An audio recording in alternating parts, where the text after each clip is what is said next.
compare the differences, and what do you like more, the United States style of wrestling, the American style, or the Japanese style? How would you rate, compare them both, like, you know? Well, for me, I prefer Japanese style for the simple reason is there are certain maneuvers where I get to hit a person as hard as I want with like roundhouse kicks and clubbing guys to the back, and just I really can get a good ferocious side of a high impact type of thing. For me, it's not about running around and doing high maneuvers or trying to outdo someone. It's about standing there and, you know, taking a type of fight like a man and dishing it out and taking it. And you know, I just feel as though the style that I do over there, that probably not many pro wrestlers here in the United States would feel like going in and trying to do with me, so to speak. But you know, you know, it's about what I do is based in real fighting, and submissions and holds, that type of thing. And so I'm not nearly as much into running the ropes and doing the flashy things. But I'm a big guy. I like to stand there and just slug it out and get the job done. And so that's what suits me a little bit better than you know, running around and trying to do flips off the top rope.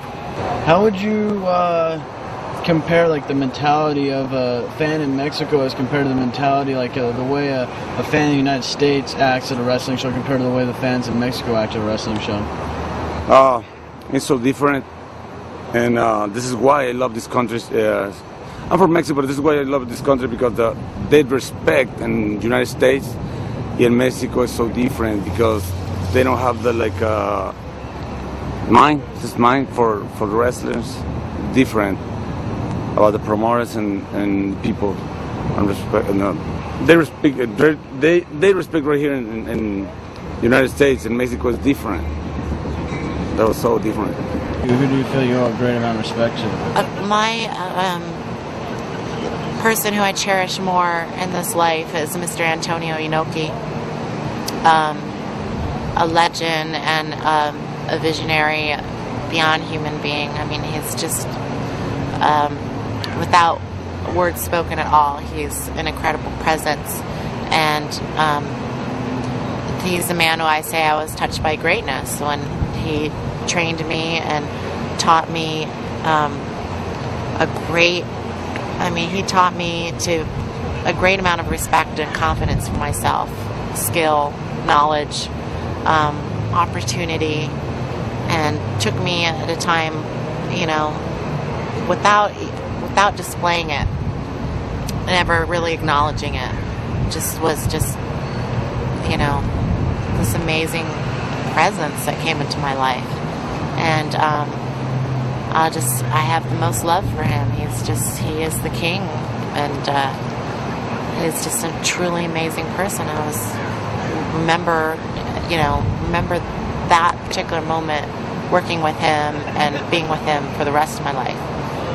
Yeah, you said you had a WWE developmental deal. Yeah, I had a WWE developmental deal. I had got that in October of 2000, and I actually started training with him down in present-day Louisville, down in OVW, which is like their AAA league, and I was with them for about a year and a half until you know, there was a lot of budgetary cuts with WCW and ECW and the XFL going out of business, and a lot of stars that they were looking to sign, and I wasn't in their future at the time, so I was among those castaways, so to speak. But I went to 0-1 and made a very good name for myself in Japan. Very popular over there. I was voted the most popular foreign wrestler in 2002. They had a poll. And so I was the most popular Gaijin over that year. So I've done well. And, you know, as they say, you know, one man's trash is another man's treasure. So, you know, I got to go over there and learn about a better, not a better culture, but another culture and a better type of style of pro wrestling that suits me better as an individual. Can you tell me about your family history? It was your father or your uncle that was... Yeah, it was my uncles that pretty much brought me to the big leagues, Alfonseca. Then we have High Chief Peter Maivia, who's our uncle, and Rocky, The Rock, who is my cousin. And I have the Tonka Kid, who is my brother. I have the the late Yokozuna, who passed away, who's my first cousin. I have Samu, who's my first cousin, who used to be my partner as a head shrinkers. His father is Alpha. So my sister is Alpha and Sika, my mother is Alpha and Sika's sister. Then we have Rosie, who's still in the WWE, who teams up with Hurricane. And we also have my younger brother, Jamal. And we got a few more Samoans that are about ready coming. So I guess we are the biggest family of professional wrestling today. That's like legitimately proven. It is. Yeah. All you got to do the research. Who there was like really like a mentor to you? Who helped you like, get in to, be widely accepted in the locker room? Who helped you like Big Show. Paul White's one of my best friends still. And he did everything he could. We were tribal buddies and friends, great friends. Is it just expected when somebody gets born in the family, like, you're going to be a wrestler? Is it, like, expected? No, man, it's never like that, man. It's something that just happened, man. Like I said, I broke into business because I was pulling my uncle's bags. I didn't know that one of the wrestlers wasn't going to show up that night, and I just happened to be the guy to be there, and he threw me in the ring, So, but, hey, I can say this, that I'm very proud of my family in the business. Most of the guys that are in the business now are, to me, very, very good workers. We were trained by one of the best in the business. And, as we move on and our kids want to come into business, I can almost assure you they're going to be as good as us, if not better. Can you tell us about what it was like getting in the business and getting in the power plant? Like, how much of a struggle was it? And getting on TV, like, how was that whole process for you? To be honest, it wasn't as hard as happened for a lot of people with me. My timing just happened to be superb with luck, because Paul Orndorff was running the power plant at the time when I came in. The hardest part was not going through the power plant, but was actually getting an interview with Paul Orndorff. And it was from a friend who helped out a friend that worked in the office that changed a flat tire at 3 o'clock in the morning, did me a favor by getting me in an interview. Once I got an interview with him, it was done. He saw my gymnastics ability and how tall I was and loved it, and knew that I was a real fighter too, and he loved to shoot. And so it just fell into place. And I was 6 months later, I was on TV. What was that like, getting on TV in WCW? Like, was it a dream come true for you? Yeah, it was pretty crazy. It was. Being on TV, period, is a dream come true for anybody, I think. And then to run around in underwear and get paid to beat people up and do flips, it was a dream come true. How hard is it to train to be a wrestler? Were you amazed by it, or were you did you just flow right into it? Well, I've always been an athletic person. I've always played baseball and soccer and, ride bikes and, horseback riding and stuff like that. So I've always been a really athletic person. So I knew I could handle it. But I was pretty shocked at the amount of abuse that you do have to take. And, I've always been athletic anyway. I've always, I've been training for, quite a few years and stuff. And to have my body conditioned for things like that. And but when I went there, oh my gosh. One of my trainers was Medusa. And, well, one of my experiences that I had was when I first went there the first week. Well, Medusa didn't like me too well, so she thought, okay, here comes a big tit blonde in there, basically going to replace her. And I was going to send her out to the pastures. So she decided, okay, well, since she was training, that she was going to have me run ropes all day long for 8 hours straight. And after that, by the time I got home, I was black and blue from here all the way down to my knees. And just black and blue. And it was crazy. And that following week, I had to go on to TV, and I actually pulled a lat muscle that I still have injured today because of that. So, yeah. She did what she wanted. She beat the hell out of me, but I wasn't going to give up. So, I was still on TV, and I still went over, and no one can take that from me. So. Primarily on the net, there'll be there's the locker room enforcer on the SmackDown, or locker room enforcer on the Raw. What does that mean, the enforcer? What are they doing that's so different than the other guys who are just in the locker room getting a paycheck? You know what, man? Again, I'm not a computer guy. Pretty much listen to a lot of the stuff on the internet. I can honestly say, when I was there, the enforcer, there is no enforcer. There's only one enforcer, and that's Vinnie Mac. As far as what we try to bring to the table in the dressing room, is that everybody pretty much work for the same goal. Try to take all the egos that somewhat when we see flowing in the locker room, we try to eliminate that. And my job is, since I've been there for the 12, 13 years, you know what, man, I've seen them come and I've seen them go. And now we have nothing but young guys coming up in the business now. And it's up to guys like us that's been in the business to pretty much mold these guys and teach these guys that, you know, that we're not only there for yourself, we're all there as a team. If we help you get over, we all do well. So I think that's the thing that misses these developmental places, that they don't teach some of the guys, is that you're not on your own when you come up to the big leagues. We all work together. What was your opinion of Paul Heyman back in the day? I love this guy because this guy's for business, and he gave me the chance in ECW. And this is why the promoter like Paulie give me the hand and give me the job. I love this guy. He's good, and respect for Paulie. That was the thing that my little boy and my kids used to say, "Daddy, can you please give us a signal when you come out?" So that thing there was pretty much to my kids, to tell them that I love them. It's like that referee in boxing. I forgot his name, but he always used to do this. He was saying hello to his wife, and I seen that on HBO. I said, man, that's pretty cool, giving a signal to your family without really saying something. So.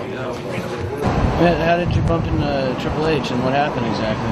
Triple H had come back to apparently, and I was not aware of this, to pick up X-Pac, Sean Waltman, who I have on and off again been at one time engaged 2 years ago for a month. They came to pick him up to go to a rehabilitation facility for his drug use. And I didn't expect to bump into them at all. Apparently they're paying for this out of their own pocket, which is very noble of them, considering that he can go back to work for them and abuse his body some more, and then possibly his drug habit, I don't know. But I've basically been around with Sean for the last 2 years, supported him, and it really pains me to see, this is a tough business. You're traveling around, your body's just crucified. How many guys I've had 9 surgeries. I don't know how many guys have had broken necks, broken backs. I mean, it's par for the course, but you don't take care of your people by ultimately, giving them a phone call and paying for their drug rehabilitation out of your pocket. To me, that is quite disgusting. You said that somebody now is paying for his drug rehab. Who exactly is paying for the drug rehab? I was told that Triple H and Vince McMahon are splitting a $30,000 drug rehabilitation for him. Aside from that, I don't know, because I have briefly spoken to Sean since he has gone into treatment. And, he should be back in the wrestling ring. He's an incredible wrestler. Before I even knew him, I thought that he was one of my favorites. Incredible talent. Been doing this for most of his life since he was 15 years old. So I hope that he can work it out personally, and that he can go back to a company that treats him well and makes him shine as the superstar wrestler that he is. Balls Mahoney thought I was going to do the job for him because I was hurt, which I wasn't going to do. He jumped on top of me 1-2. I kicked out. He said, "Oh, fuck, Jack, come on, let me win at least once." I said, "You tripping." Went back to the ring. I hit it with my finish, 1, 2, 3. We went out. Went back to the hotel. Got drunk and did plenty of drugs. I did uppers, then I did downers so I can go to sleep. How rampant was the drug use back in WCW? Was it just out of control? Yes, it was. Yeah, I think there were 3 guys who died, drug overdoses, while I was there. And you can see a lot of guys getting hurt. Wrestling's one of the things where, it's easy to become addicted to drugs because of the schedule. A lot of times, if you don't work in wrestling, you don't get paid. So, guys are doing crazier and crazier things as time goes on. and they're using that as an excuse to abuse drugs. I don't think there's nothing wrong at all with using drugs, I think. Long Island iced tea with a splash of peace knots and a Heineken. The breakfast drink of champions. I'm gonna send out one to my buddy. I said my bloody. Sandman, I wish you was him, bro. I heard you up in Philadelphia, Delaware County, doing some community service with the penal system. Hope you get out and walk straight. That's probably impossible for your ass. So just get the fuck out, bro. Here's a controversial question now. Like in the wrestling business, and if you don't want to answer this, No, it's fine. like drugs, painkillers, pills, steroids, all these things have been predominantly associated with pro wrestling. In your opinion, like, is that trend continuing, or is it kind of pulling back now? Well, that's hard to say in terms of,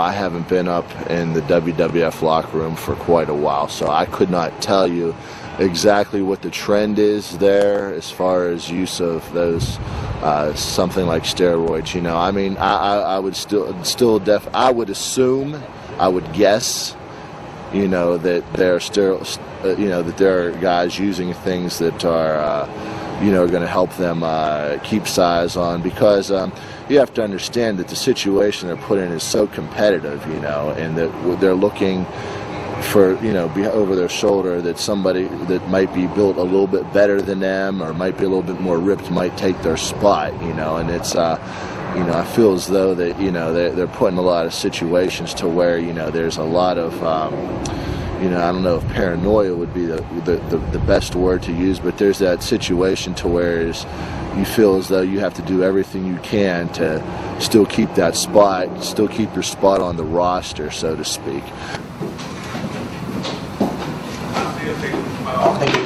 We asked about the drug use. I don't really know how much drug use there's going on. There might have been, in every sport, I'm sure there's a certain amount of drug use being used, like with steroids and different type of supplements and stuff.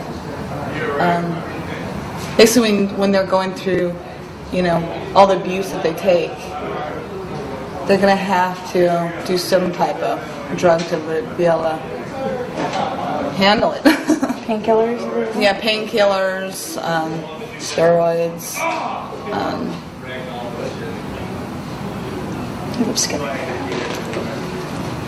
Whatever it takes to get the job done is basically the way I look at it. I spent the better part of my youth being creative thanks to drugs. That's my personal opinion. I don't recommend it for anybody. But it's really easy to get addicted to drugs in the wrestling business because everybody's basically full of shit. Just like my friends who are off camera. So yeah, it's pretty bad. It's just no one forces you, but if you want to, it's kind of one of them things like when you're in Rome, right? If you got a wife and kids and you got to pay a mortgage or whatever, and you got to work. So you take pills that mask the pain. Pain gets worse, the injury gets worse. That's just part of the game. Can you list off the drugs that were backstage in WCW? Was it just painkillers, or was it much more crazy? You're going to start fucking around with that crutch. Painkillers. I'm sure there was more. I didn't actually see anybody do drugs, but there were a lot of people. Like you see the mystery crutch coming through the back door. That's a drug abuser. Pain pills are the big one. Pain pills and sleeping pills. Yeah. As far as painkillers go, I could not condemn that one way or another because, who's to say in 5 years from now, 10 years from now, if I've had enough injuries that I wouldn't need something to kind of help me from not waking up in utter pain, whether my knees or my back, and those types of things, But, there are people, that you run into that they need that stuff to, maintain a normal existence and not live in pain. So who am I to say? It's just one of those things to, unfortunately, the business of pro wrestling is dangerous. Things do happen. It takes a toll on your body. Let me ask you this, what do you think of the pro wrestlers out there that, a lot of them use drugs, but they don't admit it, they don't speak on it openly. Why don't they speak on it openly, and what are they afraid of? Well, Mike, this is a business where if you step on the wrong toes or step on the shoe that's got the wrong toes in it, you could stand a chance of not getting somewhere. So this is a business where you a man, but you pretend to be a boy to allow somebody like Vince McMahon or whoever that's paying you. You can't say nothing against them or their company because that's a policy. It's almost like being a cop. You got dirty cops, but you got to play the game. You understand? So this is a business where you got to play the game. Unlike myself. Like with the Eddie Guerrero special that came out just a few months ago, it showed like how predominant in some cases for some wrestlers, drugs are very a necessity in some cases, or pain pills, stuff like that. How does that affect the business, and how's it affecting wrestlers? Is it kind of that thing, is that ending, or is that just very strong right now on the business end? Well, me personally, I've never seen none of that, so I wouldn't be able to touch on that. As far as Eddie, I can personally say that Eddie is a very class act in himself. He's now a godly person, and I'm very happy that God touched Eddie in the way he has now. So I guess everybody has to pretty much do dirt in order to learn. I don't think there's really no harm in it. I'm not saying about doing coke and speed and all that type of stuff. That's not so good. But if someone has to do steroids, because maybe they have back problems or, whatever the case may be, if it gets their job done and it, that's my biggest thing,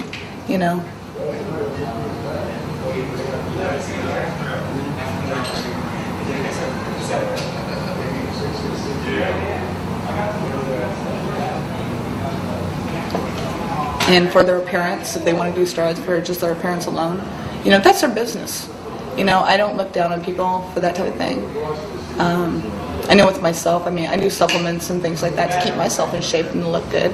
And, I'll admit, I even get like cosmetic surgery and things like that to keep myself looking good. So, basically if it's going to make someone feel good and keep them working and stuff, hey, go for it,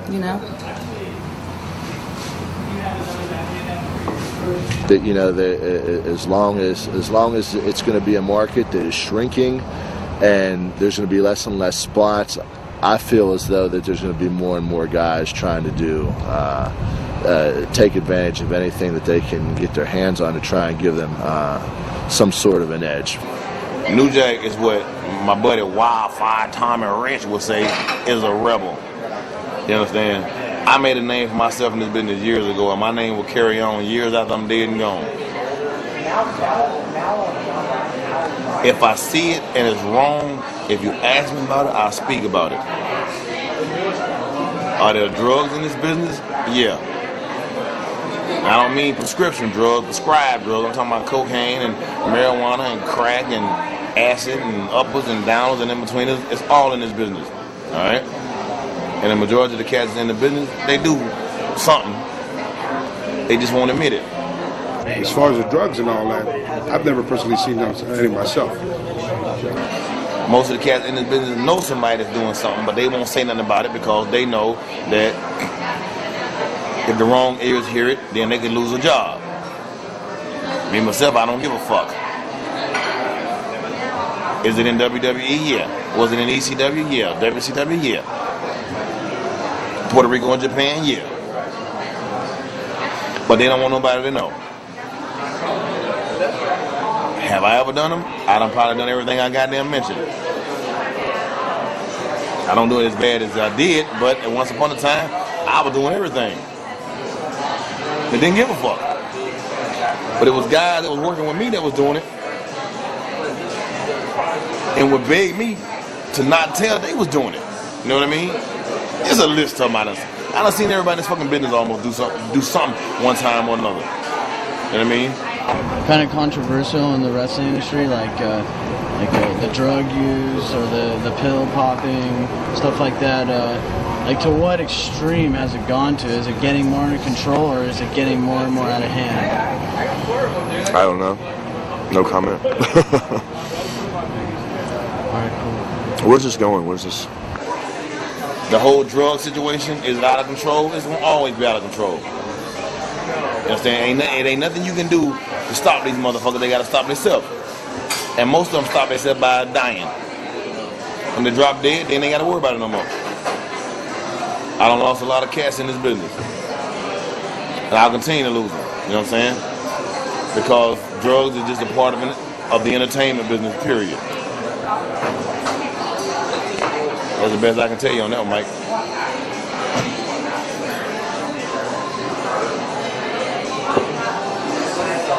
Next question. Can you introduce yourself, man? Yes, I'm Toby Hero with Tabitha Stevens, and we're also here supporting my sister China Doll.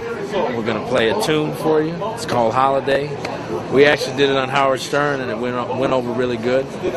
But we're actually going to just keep the vibe up, groove a little bit, and just make sure everybody's happy.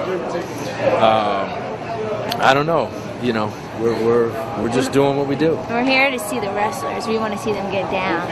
Hey, clothesline me. No, I'm joking. Tabitha, you're about as big as a half a minute. That won't work. Yeah, but in 2 seconds, I'm going to kick your butt. Well, if I'm sitting down on my butt, you'd have to kick all the way up through the chair. How about I squeeze it? So how do you two know each other? Are you a couple, or? We're a couple of nuts. Well, yeah, we're a couple of nuts and bolts.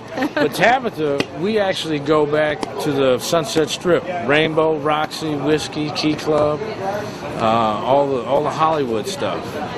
So Hollywood is straight in effect. Yeah. So, right. But now we're Now at the Viper Room. We're going to the Viper Room. Sunset Boulevard. Actually, Catella Boulevard. Right over here. There's a Viper Room right here? Mm-hmm. Watch what happens. Wow, it's gonna happen. Follow your nose. Oh, goodness.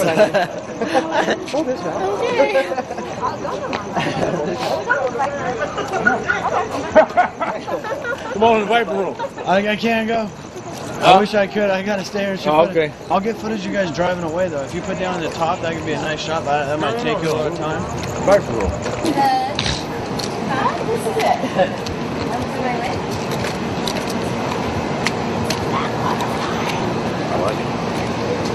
So, welcome to the world famous.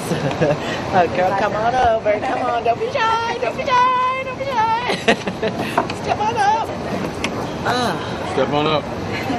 Okay, what do we do here? What you want? You want a little Jack? You want a little 7-Up? You want a little Moet? Well, that's for later. Oh, not like I don't work here or anything. Should we absolutely salute? Well, come on with it. We can trash this whole thing a little bit. Trash it. I mean, feel good. I don't know what you're saying, but I can tell you this. I am the cocktail waitress. Qu'est-ce que c'est? Okay, qu'est-ce que c'est? Okay. Did we get any? Hey. Did we get any plastic cups? Dilly. I got plastic. Is this like a tailgate party? Yeah, old school. You got plastic Old cups? school's the only school. Oh, you have any cups or what? I'll run and get some. Okay. Okay. 1, 2, 3, 4, 6, 12. And I think I We have a special celebration. Oh, a celebration of the music. I love that. The music. The music? The music. As I'm on the phone, I'm like, it's the music. I've got the manager right now. There's a manager right here. He's going to work us now. Okay. Hello. We'll drink to them. Beep, beep. Right. Then you gotta make love to the bottle of music. That's my job. Wait. What position was I doing? Can I ask you about that one tape, the sex tape, supposedly? Oh, sure. Like, tell me, like, what exactly what gave you the idea to make the sex tape, and did you actually really make that? We actually did. We thought it would be a good idea because we were very much in love, and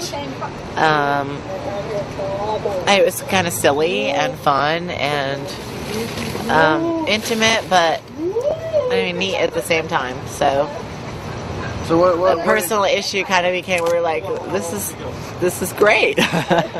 So we can take this and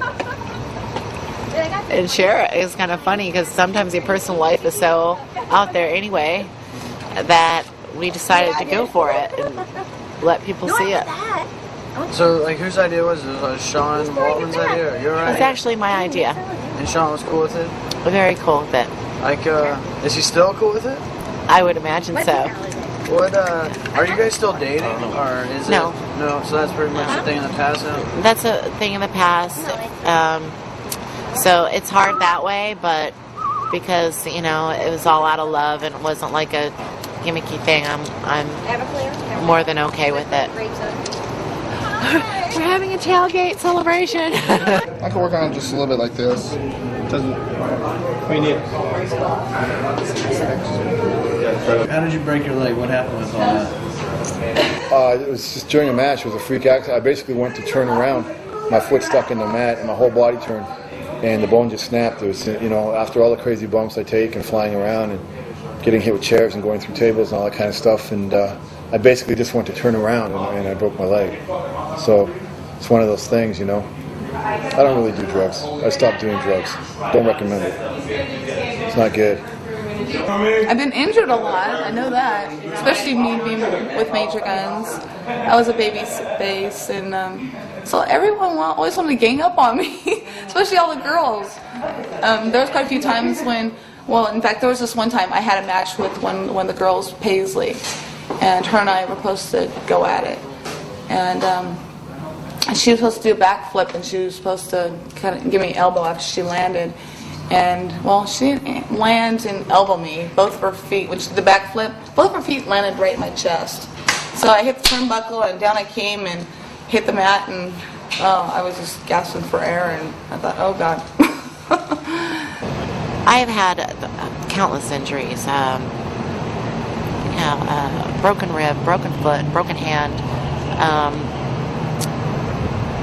collapsed lung, even technical injuries, like I had fire shot in my eye one time. Like I said, didn't make me look different towards wrestling, though, the industry. For me, the more serious that my injuries got, the more it was a true physical injury, so it meant something different to me.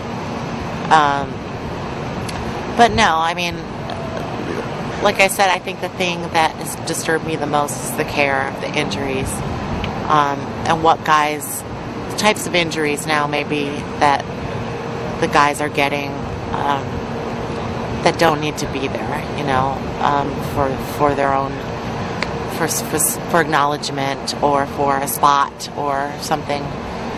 But as far as getting physical injuries, you'll never meet any group of people who are tougher, who can take it.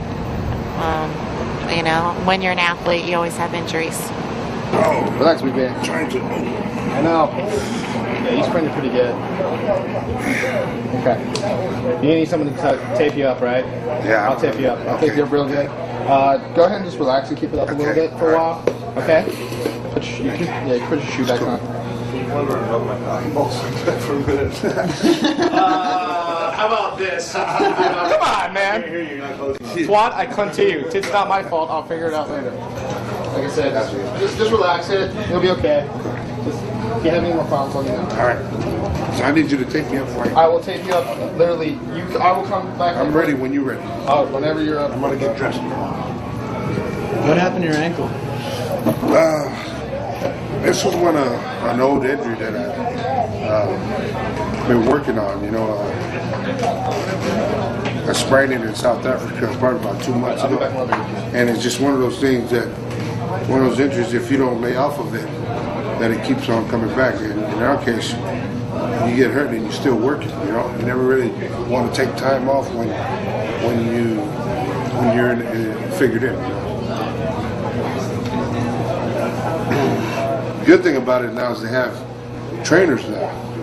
You know, when you're hurt, they're able to be there to help you out and have people to massage you and so forth. Those are like the people that I like to see every night before I go out there.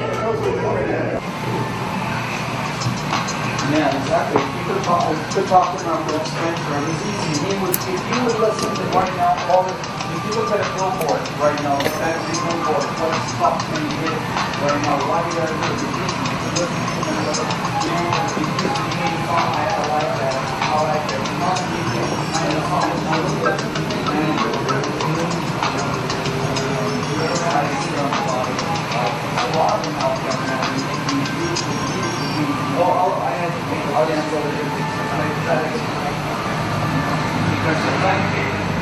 there's a way for it. If you cannot get a record deal, I don't understand why exactly why one is on here. Hi, boy. It didn't hurt, man. I mean, fuck, look at my fucking face. Think that goddamn bullshit hurt? Come on. Thank you, bro. Thank you. It was good meeting you. All right, you too, man. New Jack, how did he inspire you, and how did he have an influence on your career? One word: gangster. New Jack is straight up gangster. I look at New Jack, he's over there hitting people in the mouth, busting their head with vacuum cleaners. That's gangster. Now, when you have a gangster like me looking up to somebody like New Jack, it's all good. So I'm like, you know what? He's a gangster. I'm a gangster. It's all good. I can relate to him. You know what I'm saying? So that's what inspired me. Gangsterism.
And the nominees for Best Wrestler goes to Mr. New Jack. Tripping,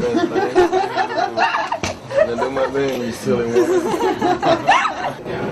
What do you have any more goals in the wrestling business? Something that you want to accomplish personally, or you pretty much feel like it's something in the past that you don't really want to focus on anymore? What my goal is, whenever you do get in this business, you want to be able to beat champions. And I pretty much held every other title, but I've never really got a shot to have one shot to become a world champion. And to me, the world champion belt is the World Wrestling Entertainment belt, and that's something that I've never was able to achieve or given that opportunity. Why? I don't know. Like, do you still have any goals in the wrestling business that you want to still accomplish? No. You don't really. It's not a big deal to you anymore? No. Well, I think that there has to come a time in your life to where you can be content. I've had a very good run with 0-1. I've worked there for going on 3 years straight. I'd been over there for almost every month. I had been over there almost every month until I signed my deal with K1, and I had to start focusing on the mixed martial arts training. So what else is there to do? I think it's to be happy that every day God gives you the opportunity to get up and do this, to go out there and express yourself, to meet people. In Japan, I get to impact people's lives, and get to do charitable type things to where, you mean a lot of things to handicapped children, those types of things that you wouldn't really think, but I get to do those sorts of things. And there's a lot of fulfillment in that. If my chance comes with WWF and that's somewhere in the future, or if it's not, that's fine, So I think that, as far as, is my dream ever to be in a WrestleMania? Well, that would be great, but I think that that's something to where is, that decision's really out of my hands for the most part, whether or not I could get with WWE, former WWF, and be popular and get over and make my way up through the card and the ranks and get a spot to do something. That would be a dream come true. In this part of your career right now, where you're at, what do you want to do next? What are your aspirations? What are your dreams? My dream would be probably I'm going back to Mexico after a 6-year hiatus in 2 months. I want to go back there and be the big name that I was before. And if I could do that, I'm pretty well happy with my legacy in this business. And I've been held back by my own personality, that I'm not that easy to manipulate and I don't go along with the flow, and I understand that, and I'd rather you hate me for what I am than love me for what I'm not. You know what I'm saying? I'm always going to keep it real, but the bottom line is this: I think that if I could go back to Mexico, which I'm going back in 2 months, and maybe even be in WWF and do something with Eddie and Ray that I basically did so much with them in AAA in Mexico, I could leave very happy. But if I go back to Mexico and I can gain the spot I had, I'll be just as happy. But those would be the only 2 things that I haven't done. Unless TNA grows into something big, I'd love to grow with them. But that's about it. I've accomplished pretty much everything I've wanted to. So is that your goal right now, to get into WWE? And to Mexico, go to Mexico, grow with TNA, or if something happens to TNA, go and do something with Eddie and Ray in WWF. And that's it. One of my dreams is to work with Ricky the Dragon Steamboat. That's one of my dreams. But it probably won't happen because he can't fade a gangster like me. No, I'm just kidding. No, but one of my dreams on the real is to be at the top. And that's it. Just like most of the wrestlers, we want to be at the top. We want to get the fame. We want to get the dollars. We want to get the... is this for kids? It's all right. We want to get the women. The women, dog. Other than fighting, like UFC and all that, do you have any other aspirations or dreams you want to accomplish? At this moment, no. I try to be focused on one thing. I'm not that smart where I can focus on a lot of different things at once. So just do that, and then everything else falls into place. If you're good at one thing, it'll carry over into other things. Like, I can't complain about wrestling. I love it. I have a great resume. I never lost on TV in a singles match. Never. I came over Eddie Guerrero, You know, Chris Benoit, Hulk Hogan I beat, you know. So it's a great thing. I left on a great note, and it's going to carry over in everything else I do. It gave me be a popular name, you know, the little name I have. What was it like being in the ring with Hogan, like one of the stars of wrestling? He made you feel really cool. I thought it'd be really stressful, and he's a good guy, easygoing, and just made it was easy. Yeah. What are your dreams and aspirations? Do you have anything left you want to accomplish, or your goals? Well, I have anything left to accomplish, but my life's just starting. I can't wait to turn 50. I'm serious. You know, you'll see me out here doing some yoga and shit, man.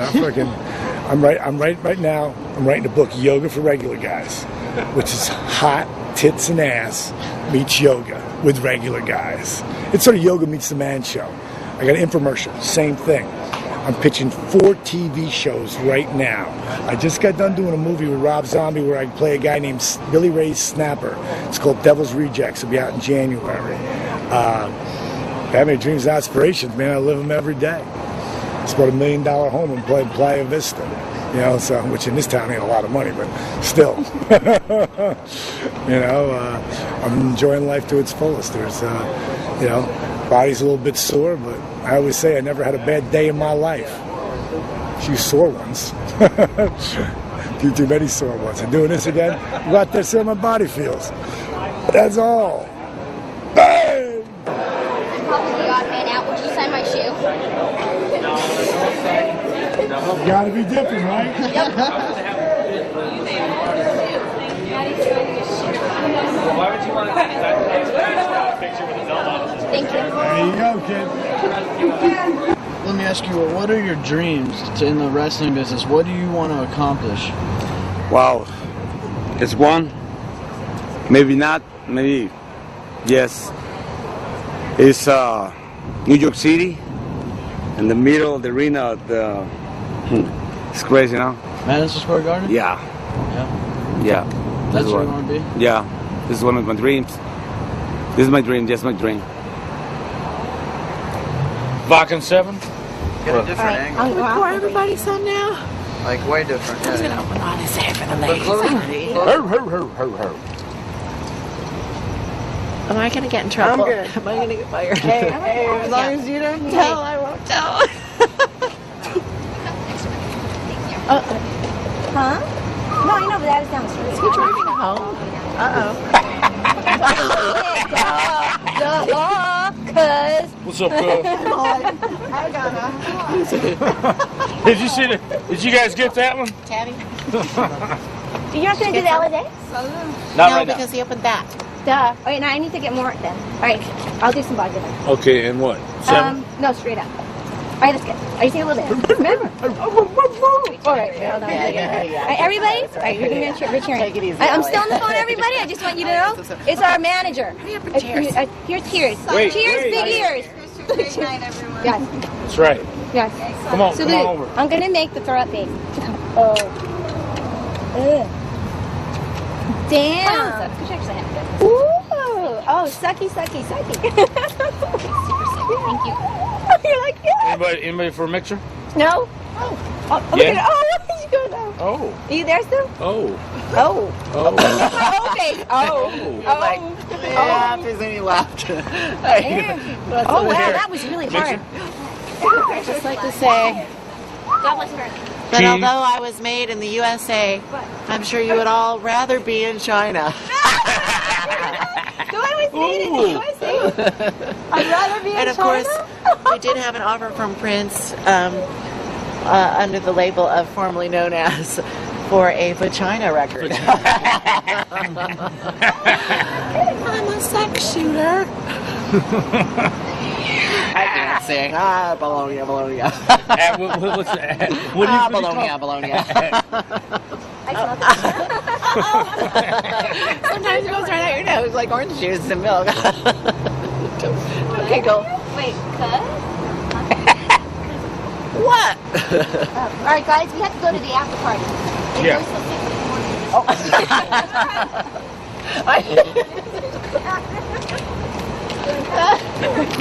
Who is she, Arcelli? Arcelli? Stay away from my cello. called him and asked him if I could use that ring. Are you still looking to like try and get employment with WWE? Are you more interested in just doing what you're doing now? Well, I think if you're going to ask anybody that question, I think that everybody's always looking. You know, WWE has come in and offered me a deal back in October of last year, but it just wasn't a deal that I would take in order to have that kind of travel schedule. The demands that the company puts on you, because I've seen what they're about and what they do and what life behind the scenes and in the locker room's really like. So.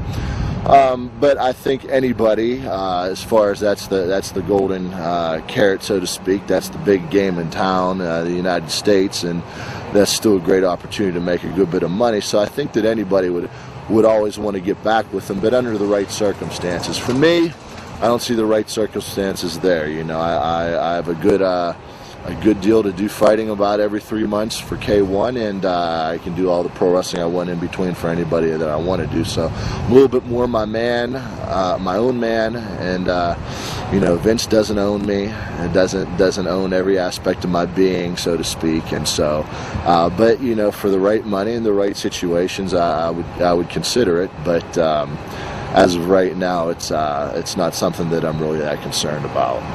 Have you looked into trying to get in the WWE, or you're not really caring about that? Well, actually, I have had an offer a while back, and I know a lot of my fans write me every day, begging and pleading for me to come back, you know, to TV, which I do want to come back to TV, and they do want to see me back in the wrestling because they wanted me to, you know, they want to see me like wrestle, you know, like say like Tori Wilson or Stacy Keibler, or, you know, I mean, I know one of their biggest fantasies is me and Trish Stratus. And me and Sable.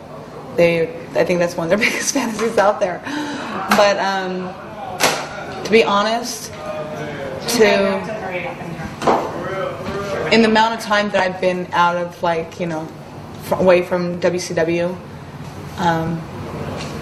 I've really enjoyed what I'm doing now. You know, I mean, I'm still in, you know, have myself connected to the wrestling world, you know, with my backyard wrestling and stuff. But to actually go to WWE, I'm really sorry, you guys, but I wouldn't want to go back to WWE. I had the offer, but I actually turned it down because I don't want to be on the road again as many hours as I was, many days as I was. I'd be, you know, I know before I would be gone 2 or 3 weeks at a time, come home for 1 or 2 days. What do you think about unions? Do they need to unionize wrestling so that wrestlers have rights again? How does that? What in your opinion? What you mean get rights again? There ain't no such thing as having rights again. They never had rights. Wrestling never had rights, Mike. Unionizing wrestling, I'm gonna tell you what you'll do. You get a bunch of cats together that want to storm in Vince McMahon's office and say, "Look, we demand this." And you know what Vince will do? He'll fire their ass and hire him some more motherfuckers and dress them up and look just like them and put them on his payroll. In the United States, there's no union for pro wrestlers. Do you think it's time for there to be a union, and what's your opinion on that whole situation? I'm definitely a fan of unions, you know, provided that they're implemented properly. I definitely feel as though it's a fact that, you know, professional sports athletes in, say, football and basketball and the other avenues command a much higher percentage of the total revenue, so to speak, whereas you know, it's very hard. I mean, that's an interesting political question. Could it be done right now? It'd be very hard, since that there's one major company that's paying the big money, and they basically get to set the standards of wages and work situations and that whole thing. So to start a union right now, and you know, I know that WWF is very against any type of unionization, any type of collective bargaining type of situation. Should there be a union for wrestlers? I think so. I think there should be a union. I think there should be a substance abuse program, because guys do get hurt, and guys do unfortunately get addicted to painkillers and sleeping pills due to the schedule. If we get hurt, we're basically screwed. I think there should be a union, definitely. we got to pay taxes. We got to get a wrestling license. We got to, I think that there should be health exams because some guys, they don't know when they're sick. Guys are dropping dead from heart attacks, and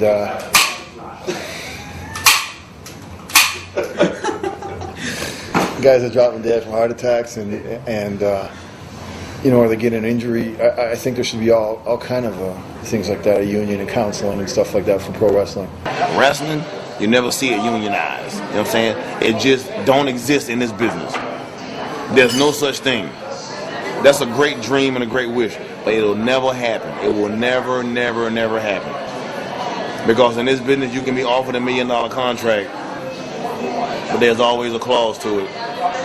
And with the clause, they can give you 10 years or 5 years or 2 years, whatever, and they got a little hook, and then they get snatched away from you. So unionizing wrestling, bro, forget it. What's your opinion on unions in wrestling? Do they need to have a union, or? I think not necessarily a union, but I think that the guys need to get it together a little bit more. That's also festered in this industry, to be competitive amongst each other or to get an attaboy after you go and, light yourself on fire. If the guys would figure out that, you may get in trouble or you may lose your job or you may, do something that's not okay, but there's power in numbers, and when you don't stand alone, then you start to get treated in an appropriate way, in a necessary way, something so needed in this industry. And I think if they could start to, stick together and brush up on some of the problems which we've just discussed, it'd be a step in the right direction. I would like to see it happen. There are so many people that you see that they get used, they get thrown away, and then some very sad situations. I mean, not discounting the fact that there are some people that don't save for the rainy day, so to speak, and squander what they've made. But the sad thing is, though, there are a lot of guys that really have given a lot of years of their time and stuff to a lot of fans, and have been used and made a lot of money, and right now have nothing to show for it. So I think that there's definitely a situation. The question is, it's been tried before. How do you implement it whenever you don't have competition amongst? I think it would have been an easier, feasible situation several years ago whenever you did have the ECWs and the WCWs, and you had a little bit more strength. There's no union for wrestlers. Do you feel that a union needs to be established, or what's your opinion? Man, you know what? I'm from the old school, man.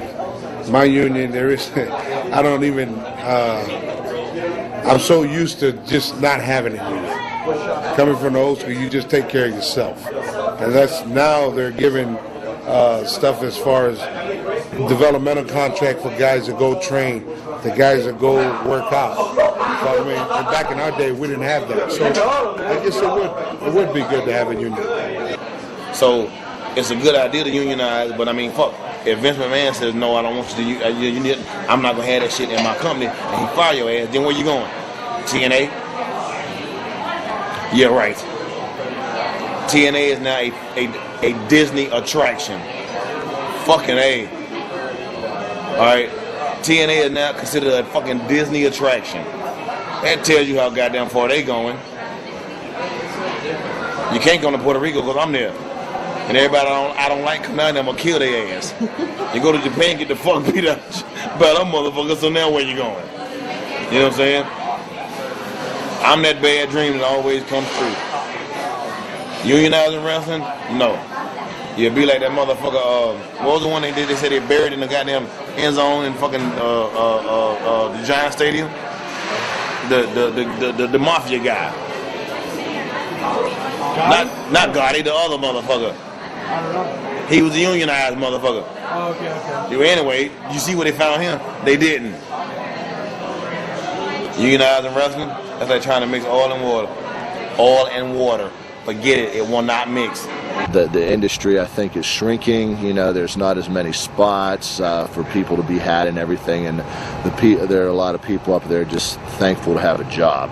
And you know, I know that a lot of the wages have went down, and thing of it is you know, there's no health care for, you know, pro wrestlers or whatever. I mean, the company will take care of you as far as if you get hurt on the job, help you rehab your knee or do something like that, let you see the doctor, but then after that, you know, they let you go. So, and that's kind of a little bit what happened to me in retrospect, after I'd hurt my knee, and you know, got back for like 2 months, and then after that I was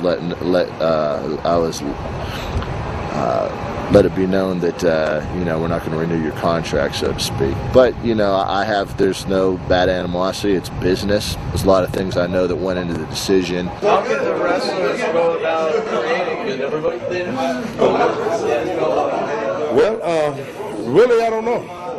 I can't answer that because I have no idea. Like, would it ever be possible for like every wrestler on the main roster in the big leagues here, they all just decide to sit it out now for a week or 2 weeks and test the waters and see what happens? Could you ever even imagine having something like that ever happen? Nah.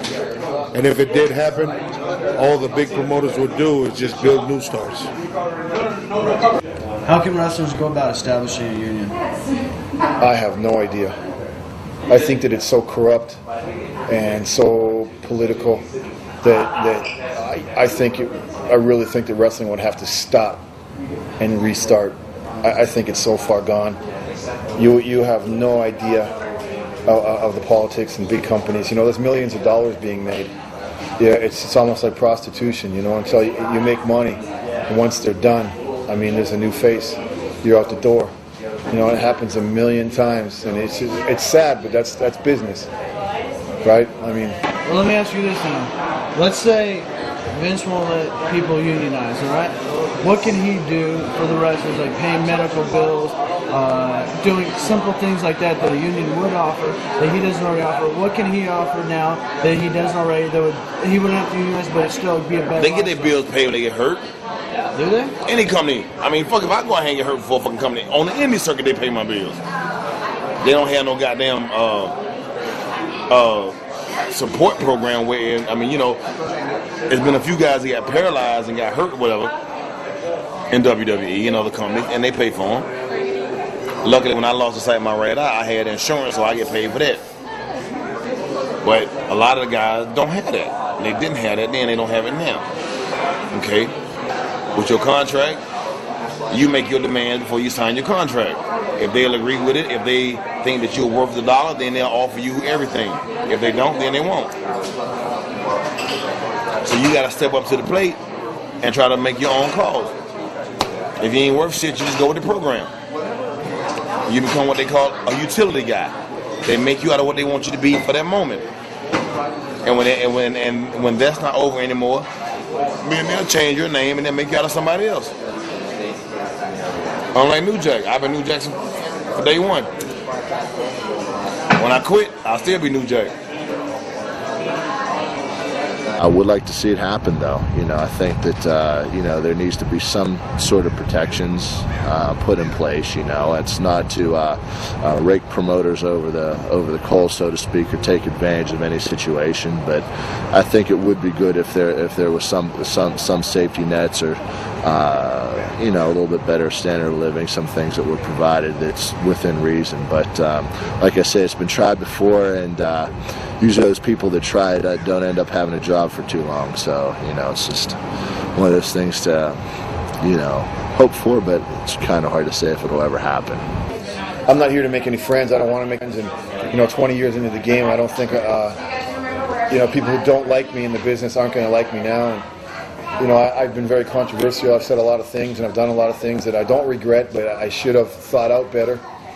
At the same time, that's just part of the game, you know? And I think that wrestling would have to stop and restart. Who's fucking with you right now? Let's just establish it so that people know we shouldn't staple guns. I think was there an ass shot? that was Moon Glorious, I'm pretty sure. Jay and Van. Go ahead and fuck up my interview. We're ready for it. Okay. I'll be right there, dog. You want to continue this? We're doing I guess I should say ready-ish, but we've only got 5 minutes because of the sun. Yeah, okay. You got Take anything? your time. You want to just jump right in on my shit some more or what? I mean, I'm kidding, man. If you want Fuck. a good interview, you're going to come talk to me. Oh. You see? What's your opinion of Vince McMahon? I don't have a lot of respect for Vince McMahon. I think as long as I've known him, he's never been an excessively kind person. He's run completely by ego. I think he's opportunistic and he's too competitive. He doesn't get the bigger picture to me. It's all about dying with the toys or the people around him. And so I don't have a whole lot of respect for him. I never did. I think he's brought to people what they love to see, and that's great, and so people will love him for that. But knowing him on the inside, I continue to fall in love with the business rather than a person who might be responsible for monopolizing it. What's your opinion of Vince McMahon, like on a personal level? You got to know him. No comment. So I want to take this time out, in case Vince is watching or whoever else is watching, to pretty much say thank you for giving me the opportunity to be able to put my kids into college, for giving me the opportunity to be able to live the life that I live, for giving me the opportunity to be able to take care of my whole family. And being an island boy coming to the ghetto of San Francisco, California, the swamps, and being able to go up to New York City and being able to give me my first contract at the age of 19, it's, you know what I mean? There's nothing else I can say about WWE but good things. Just because I've been released just recently, there is no hard feelings. You know, again, I'm a professional at what I do. I think my action speaks for itself. And if nobody knows me, all you got to do is ask a wrestling fan throughout the world. So I think I've done my job as far as paving the way for such new talent. Where do you predict the business is going to be in 5 years from now? Believe it or not, I really do predict this. I don't know where it's going to be in 5 years, much less in 1 year. But I can tell you this, that in 5 years, WWF or TNA will have to have their own Latin American division, because by then somebody will be running wrestling for Latins here. It's going to change the face of wrestling, because you're going to have to give Latinos their wrestling. Just like right now, all the pay-per-view is bought by the Latino fans to see Oscar de la Hoya, Felix Trinidad, Ricardo Mayorga, Fernando Vargas, you know, those guys. Just like Julio Cesar Chavez in his day, Hector Camacho, and same thing with wrestling. You're going to have lucha libre or wrestling geared to our Latin market, guaranteed. Vince McMahon has gotten lucky that nobody else has had the money or has had somebody show him the way yet, but they're starting to find out. And a big business, whether it's Televisa or Galavisión or Pemex or some big Spanish conglomerate, Univision, maybe even NBC in Espanol, will find out, and that's going to be the wave. I would say in 5 years, lucha libre or wrestling geared to a Latin market. My hand got shot and had surgery in my stomach. I had 2 bullets with 22 hit me here.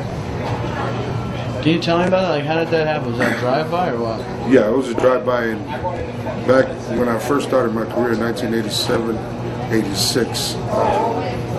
Just being at the wrong place at the wrong time, went to visit a friend, and had a car roll by, and bullets went off, and we all hit the floor, and I had a glass of milk in my hand. When the shots went off, we hit the floor, and as I was laying there, all of a sudden I noticed I had the milk was mixed up with blood. And they took me to the hospital and told me I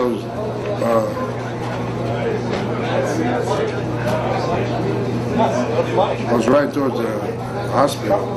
Last face I see was my mother's face. And when I woke up, she told me I was dead for 3 minutes. So it was definitely a wake-up. Wow. So you must be really fortunate to still be here and to live your life. And I mean, it must be like very grateful, I'm sure. Were the guys that did this? Were they ever caught? No. Never caught. I don't know who did it. What happened to them? I was just happy to be given a chance to live again. You know, and I never wished that like that to happen on anybody. It was a wake-up call for me. You know.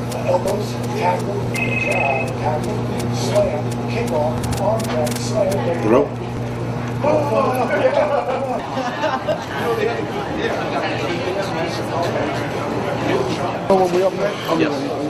That's part of being a professional wrestler. Not only you got to go over the matches and get dressed, then you got to come out here and take pictures like this. They keep you going. People take wrestling too seriously, especially the guys. I talk so much shit. I would say 99.9% of the stuff out of my mouth is bullshit. I have no idea what's going on. I don't know what I'm saying. It's just, you know, I love what I do. I love the business. I love my friends. I talk a lot of shit. You know, the guys who take the business seriously, you know, get a life. You're a bunch of marks. You read the internet. You believe the gimmick. You think you're over because you're on TV. All you are is, it's just a job, man. Fucking relax. I'm here to make friends. You know what I'm saying? I'm here to get paid. It sounds like Triple H and Stephanie did some wrong shit. Like, if you had like one thing you wanted to say to them, what would you want to tell them? If they were right here, this camera's on, what would you tell them? I wouldn't say anything. I would have nothing to say to them. I mean, these are, like I said, to be able to generate a multi-billion-dollar company. I mean, I think that they're people that know what's right and wrong and what's good and bad. Things speak for themselves. No, I wouldn't have anything to say. I'm smiling. What's holding the business back from evolving right now? That the guys in charge aren't doing business. You know, they're not. You know, look at WWF. Tell me, am I right or am I wrong? How many people wouldn't like to see Booker T in a bigger spot? How many people wouldn't like to see RVD in a bigger spot? But they're being held back because somebody doesn't like them. Why can't they find nothing better to do with Rey Mysterio? Is Bradshaw the best you can do as a champion? You know, he's obviously a favorite of Jim Ross and Michael Hayes and Bruce Pritchard, that Texas clique. And, you know, business just isn't being done. Look at TNA, Goldilocks. She gets more interview time than half the people there. She's in better storylines than half the people there. Why? She's got zero talent. Why do you think WWE's business is going down right now, even though the money seems to be good right now, at least in the office it is, but the wrestlers' pay is not doing well. The house shows are going down. Everything's like they're barely drawing 1,000 people at a show sometimes now. Why do you think this is happening? Well, Vince McMahon would always say it was because of him that, you know, but the reality is that it's the talent. It's the people that make up, you know, the entity of wrestling. He's lost talent. Talent's not happy. They look tired, quite understandably. I mean, how long can you go like that? Eventually, you know, it's just not going to work that way. That's my opinion. You know, the fans are still there more than ever. But, you know, if you don't have the product to show or display, how's it going to work? How's it going to work? And I think you'll have more people and more fans who are loyal fans who are starting to go the opposite direction and say, you know, we don't agree with that. We don't want to see that. That's the way it always has been. They would watch what they want to see. Now maybe they're not watching what they don't want to see. Do you think the main holdback and everything is creatively, or is it just like people? I just told you, politics. People that, I like this guy, he's got a good look, let's put him here. I don't like this guy because I don't get along with him. Even though the people love him, I don't like him. Why don't you let the people decide who they like? It makes your job a lot easier. That's exactly what I'm talking about. RVD and Booker T don't get bigger pushes because somebody doesn't like them. And the people, you know, they're feeling them. You can't find something better to do than Rey Mysterio. He's one of your biggest merchandise seller, one of the best wrestlers you have, one of the flashiest dressers. All kids think he's a little kid and they want to play with him, and you can't find better storylines for him. He isn't in a better spot than he should be, but you know what I'm saying? He's like treading water. All right, cool. All right. Oh man, back to the interviews, huh? Well, like I said, see, wrestling gets me the girls. What's her name again? No hair. Ain't she pretty? Yes. But how it is, dog, when you got the bling, dog. Hey, let's get out of here. I ain't got time for this interview. Let's do our thing, girl. Yeah.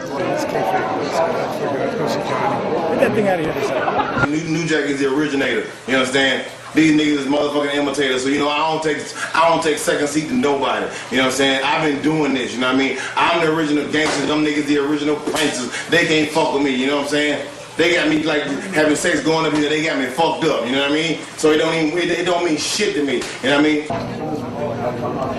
You didn't tell me you were gonna ask me 100 questions. My baby mama back there in the back somewhere hiding. You don't like that? Fuck you too. And baby, believe it, this will be another segment of my shit. It ain't like Mr. Rogers, you know what I'm saying? We ain't in the neighborhood. We in my boyhood, so fuck you.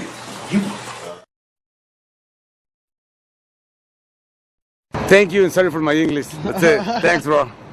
Thank you. Love you.